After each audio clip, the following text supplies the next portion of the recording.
As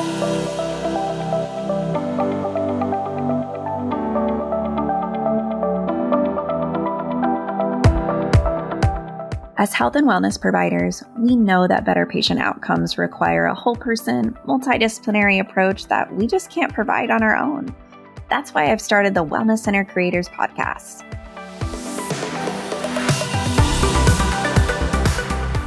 I'll be bringing you interviews with experts, tips, tricks, secrets, resources, systems, and solutions so that you don't have to reinvent the wheel. And creating your wellness center won't feel like starting over.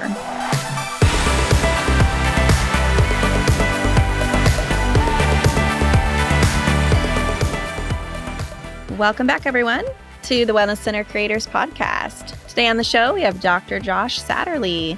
Josh, welcome to the show. Thanks so much, Kendall. It's a pleasure being here. I appreciate the invite. Let's start out, if you could please share with our audience just a little bit about your story and how you got to be doing what you're doing now. Yeah, I'm a chiropractor by license and been a chiropractor for like 17 years. Love being a chiropractor. Love the aspect of, I think the best part of it is it's like being able to help somebody right now with the tools you have. Just your hands and your brain can do so much. And I think that's great. Where other forms of healthcare, you need a CT scan machine or, all this other stuff. And I think chiropractic's awesome for what I can do right now. I'm currently really pursuing patient communication because I recently lost a friend he went into 7 different doctors complaining of low back pain, and everybody kind of ignored or didn't pick up on his red flags. And he ended up, by the time they discovered he had cancer, he had stage 4 colon cancer, was very aggressive and spreading, and he only had 6 months to live. And so it just made me really analyze, what are we doing here for healthcare and what a role communication plays and how huge that role is. So that's currently my passion project, if you will. And along with all the other exciting things you get to do within being a healthcare provider. So, yeah. Awesome. Well, I'm super passionate about this topic as well, and I think it's vitally important. So let's jump right in. Mm-hmm. What would you say is more important for healthcare providers? Trust or empathy? That is, I think, the core of the issue. I think if you asked people what feels good, they would say essentially empathy. They would use words that describe empathy. I mean, empathy is kind of a scientific term for those terms. But, that feels good, especially if you're a patient and you're in sometimes we see these people at their worst day, or we're going to make it into their worst day because of the news we're going to share with them or something. And so people want that empathy, but the problem with that is that relies on us as providers being in the right emotional state, right? And if you're not, if I right before you walk into the room with your next patient, I go, Kendall, hey, listen, the IRS just called. Turns out you owe another $55,000. All right, go see Mrs. Johnson. It's like, I'm going to pull you out of empathy, right? It's going to be difficult. So as I looked at all the research and all these articles, I realized that if we can establish trust with our patients, empathy is great. But if we can establish trust, that is universal of your emotional state. That supersedes your emotional state. So even if you found out that you had that tax bill coming up, and I'm just using that as something with a business owner that can be so stressful. If you establish trust by fulfilling on promises before and during and after those visits, then empathy is like a cherry on top of that.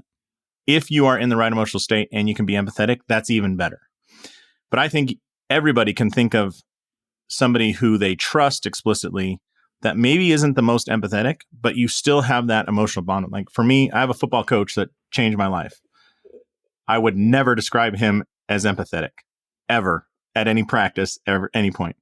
But I would trust him explicitly, like with my kids, with my finances, whatever, because Coach Haggerty was just a trustworthy individual, but not empathetic. Mm-hmm. And the reason it's so big to me is I don't want to build a system built on the chance that you're in the right emotional state. Although I want to honor that fact when you are in that emotional state. So I hope that was a long-winded answer to the simple question. Yeah, I agree 100%. And I'm curious how much this is talked about in school for chiropractors, Yeah. because for psychotherapy, this is foundationally, right? This is the foundational principle of how we work is we, study after study shows that the success of therapy depends mostly on the therapeutic relationship, right? The Right. trust of the Right. relationship. So I'm Right. curious, is this something that is brought in to training with chiropractors? No, unfortunately, I would say that it is discussed that we should communicate with patients, but it's often left with just that statement, like take an accurate history or find out, what's the pain like? Is it numb or tingling? And that's scratching the surface. And probably one of my favorite quotes about this is there's a guy named George Bernard Shaw, and he says the biggest illusion within communication is that it actually occurred. And I think in healthcare, how many times do we hit that? Like the person is saying, I feel ants crawling on me. And what they're saying, what they're trying to describe, you ask a child, for example, how would a child describe tingling in their arm, right? How would they describe numbness? And so when our patients are saying that, what are they really saying? What are they really trying to communicate? And are we picking up on, they just don't have the language to say something other than ants. They don't have the language to cover this. And yet we're just like, okay, so there's an insect problem at the house, like call the pest control. And it's like, you're not communicating now. Yeah. On a slight tangent, my youngest daughter is sick today. And she said, this morning, she said, Mama, I feel like a cloud who got sick. And I'm the first cloud who ever got sick. So I'm the first person this has ever happened to, right? Yeah.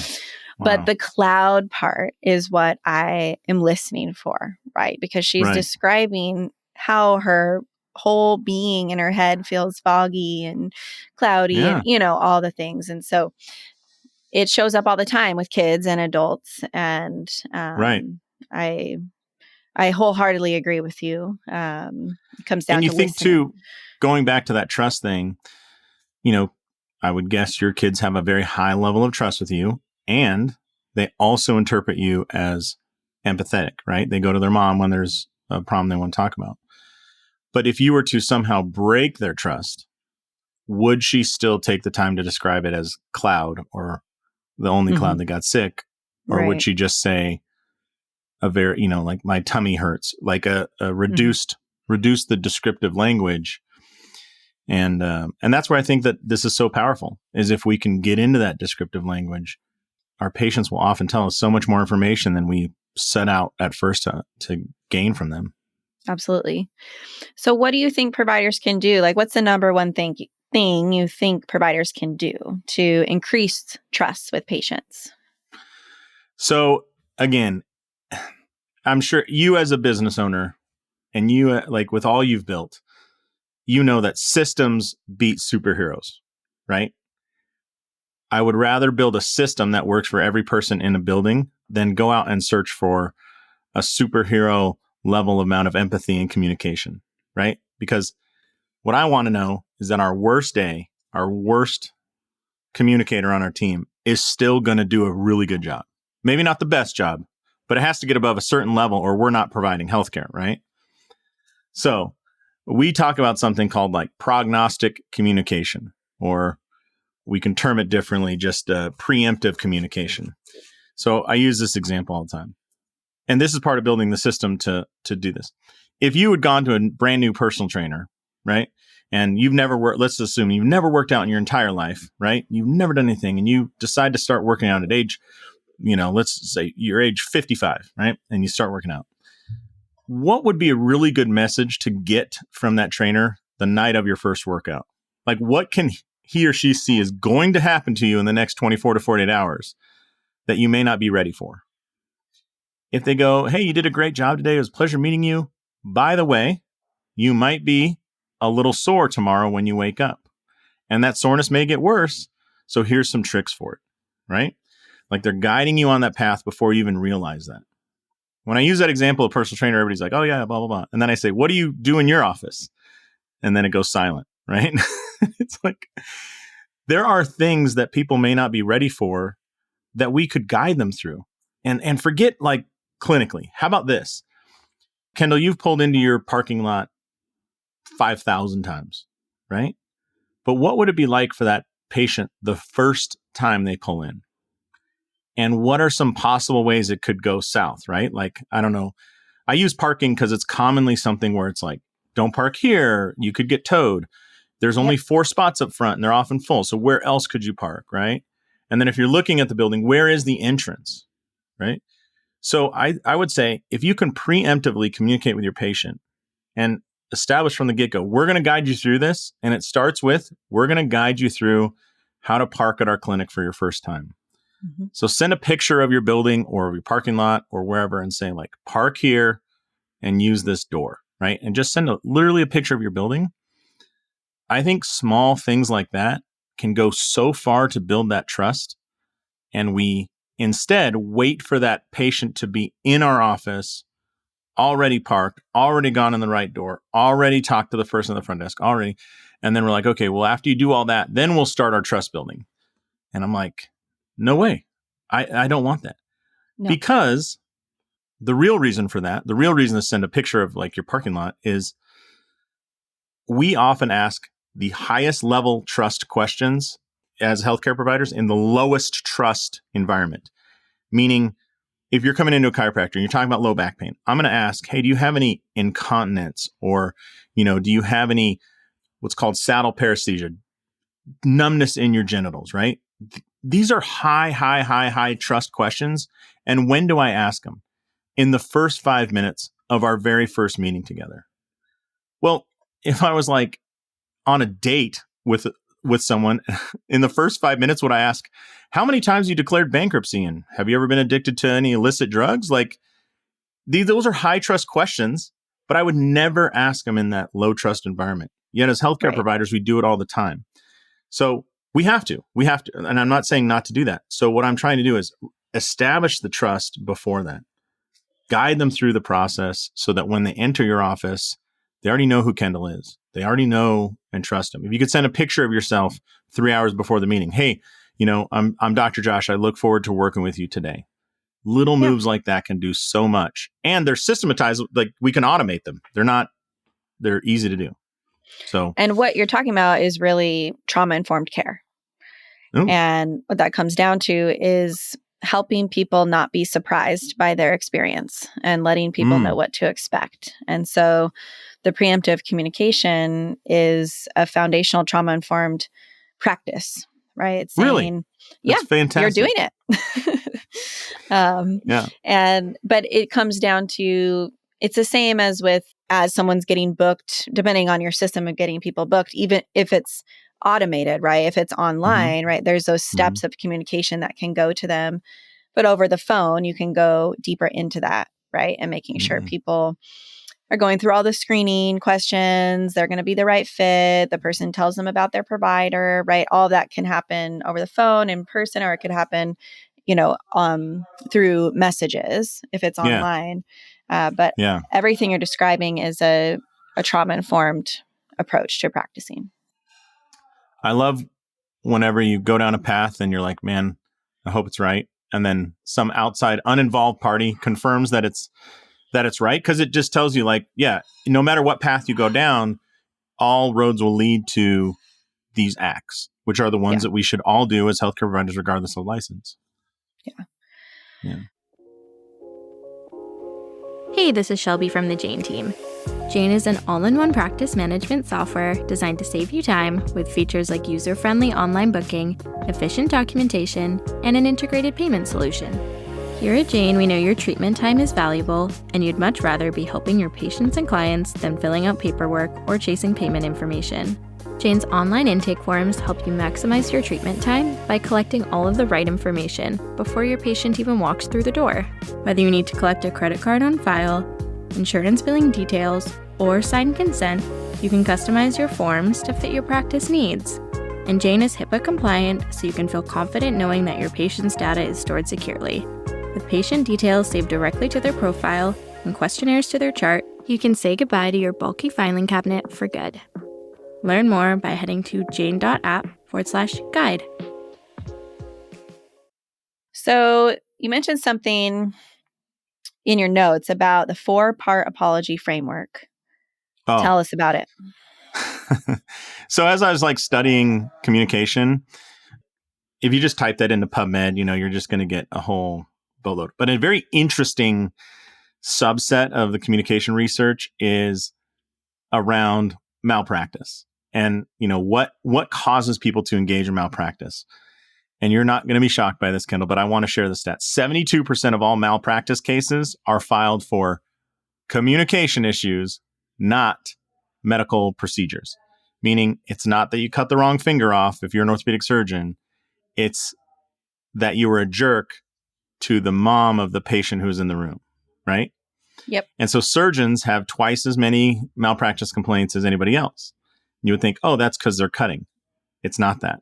It's that surgeons also typically need the most training around communication, right? They're typically dealing with patients who are unconscious, right? On purpose.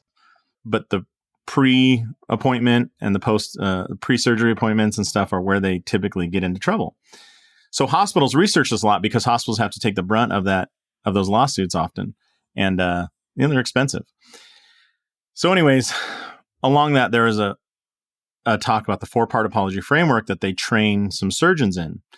And it's interesting, if you remove one of these parts, you'll realize, oh yeah, that's what like politicians sound like when they're not really apologizing, right? So number 1 is explain what happened. Like, hey, the reason I did X, Y, and Z was because of this, right?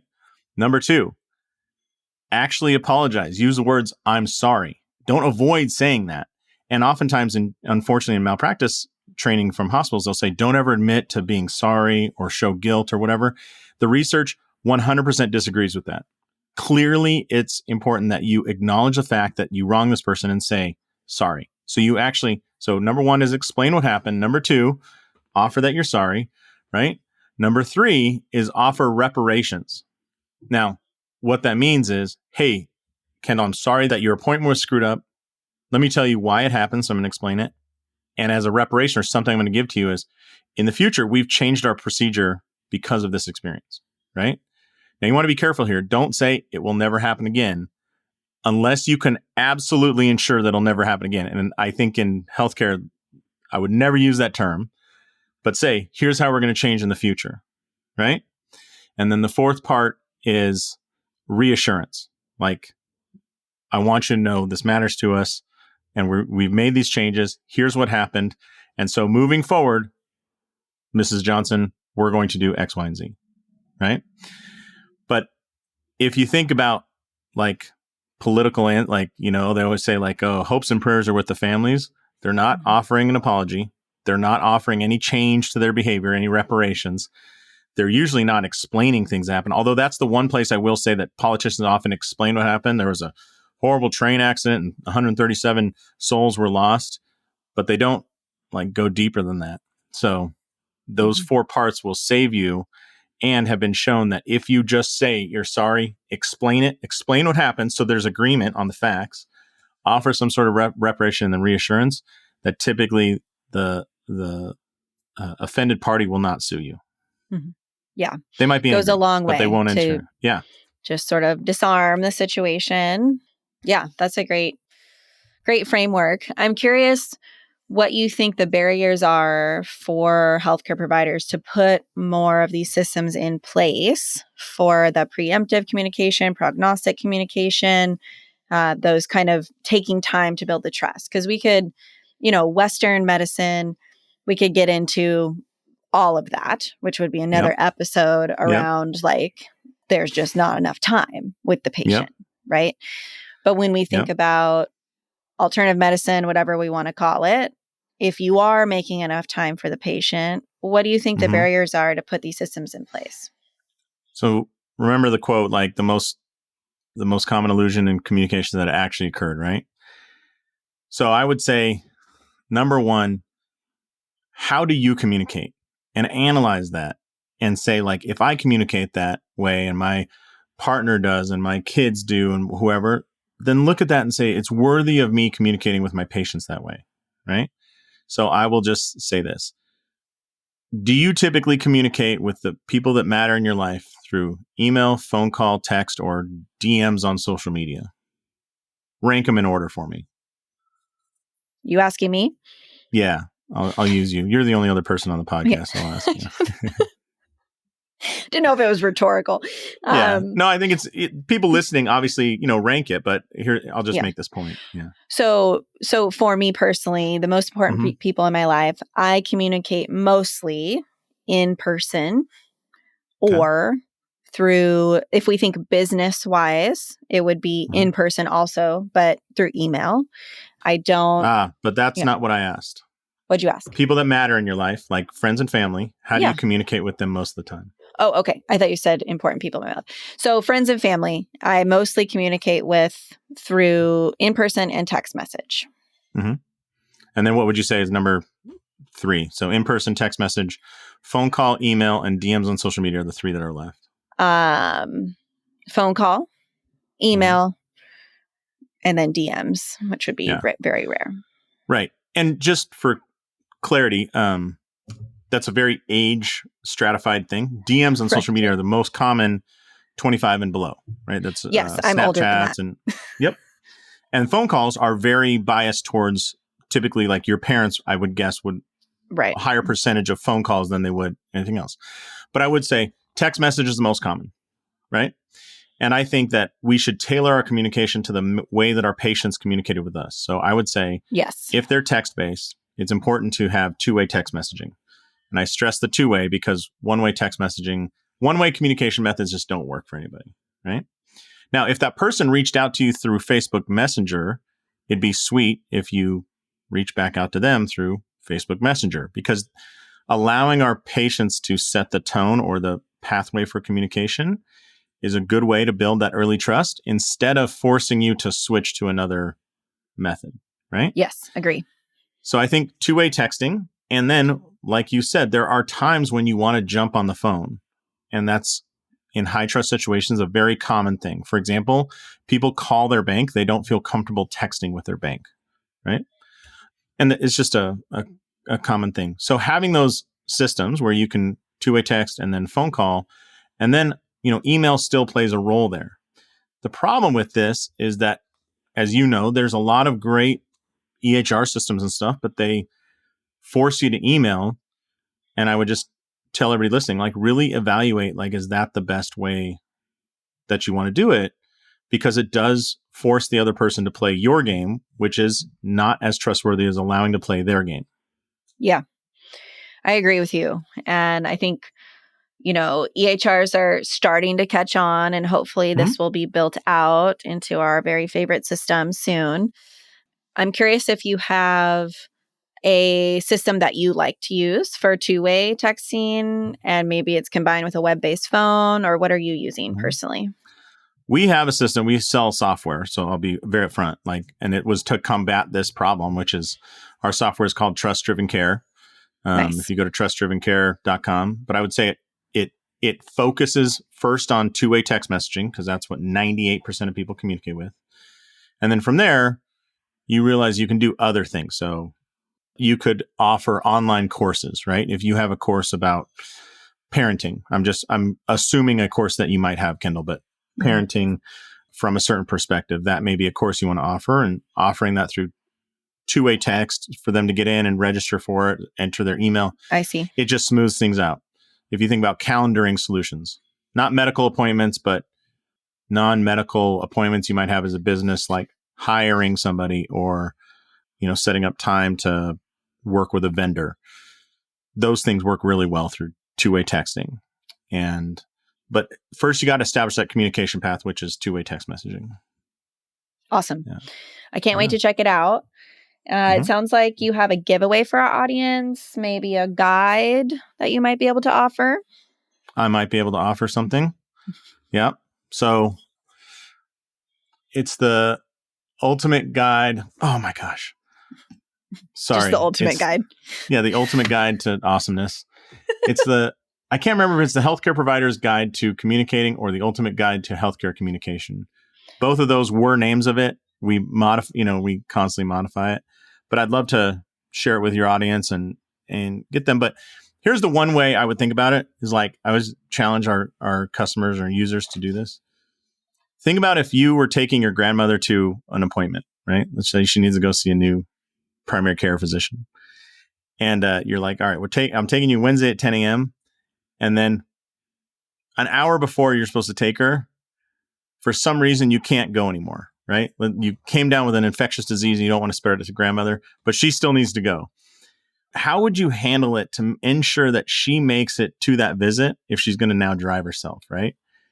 And I think it's a good thought experience because we want to take care of our grandparents. There are sometimes some communication or cognitive issues we got to deal with. We can't be overwhelming. And I think what you'll end up doing is finding that if you kind of laid out how you communicate with her, you'll have a really good pathway for those patients now that are coming into your practice for the first time. A picture, maybe a link to the right map. Because I had an office and I don't know why Google had me across the street. It took us 3 years to sort that out. Apple had us in the right place. But little things like that, and we get these calls from older patients that are like, I'm standing next to the pub and you're not here. And I'm like, oh, I know you're across the street. Well, why is it wrong? And I'm like, I don't know. But I don't want to berate them. I want to it's not their fault. Yeah, it's not. So we, little things like that can make such a huge difference. And then if you deliver those 2 or 3 things before they ever step foot in your office, the amount of trust we're going into the first visit with is huge. And now we have a starting place. Josh, this is a great conversation. I think it's been super valuable to our audience. If people want to find you and work with you, try out your new system, how do they do that? Yeah, you can go to trustdrivencare.com. And if you want to reach out to me, Josh at trustdrivencare.com, and happy to answer any questions. Or if you're on our website, you could text me. And there's like a little widget that'll text me and say, hey, I have this question about it. And I'll text you back. It's pretty slick. Nice. Yeah. Josh, thanks so much for being here. Absolutely, Kendall. Thank you so much for having me.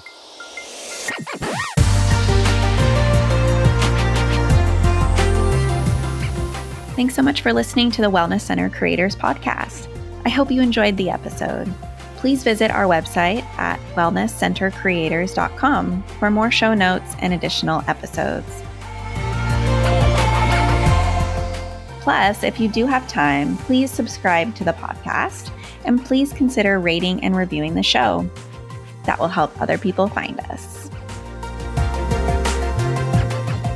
Thanks again for listening, and we'll catch you next time on the Wellness Center Creators Podcast.